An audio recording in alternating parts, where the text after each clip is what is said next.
FORA.tv. The world is thinking.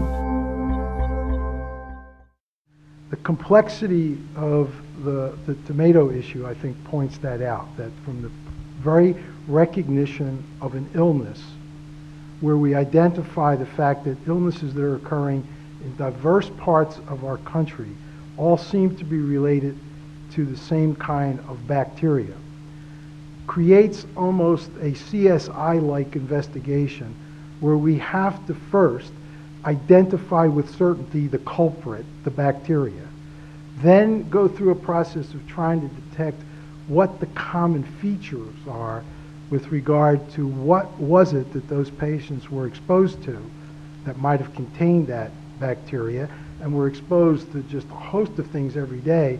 So figuring out what might have been common, for example, for everyone in this room in itself, is a process of intense investigation. And then once we have the product that contained that bacteria, like the tomato, then the next question is, where did that come from? Now we are dealing with an enormously complex supply chain in which things are being transported, mixed, mingled, divided, shipped, and sold in a whole variety of places.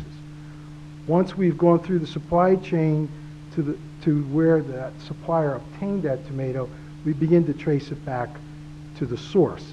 And it may be a farm or a field, and that farm or field could be literally anywhere depending upon the growing season. So our ability to deal with the anatomy of an outbreak and get from the recognition of an illness to the source of that problem and correct it and shut that down so we continuously prevent further harm is a challenge that requires an agency with new tools, new scientific technologies, new information technologies, new relationships with partners, new authorities to be able to gather the information that's required, and then act to apply a regulatory framework to intervene to protect your health.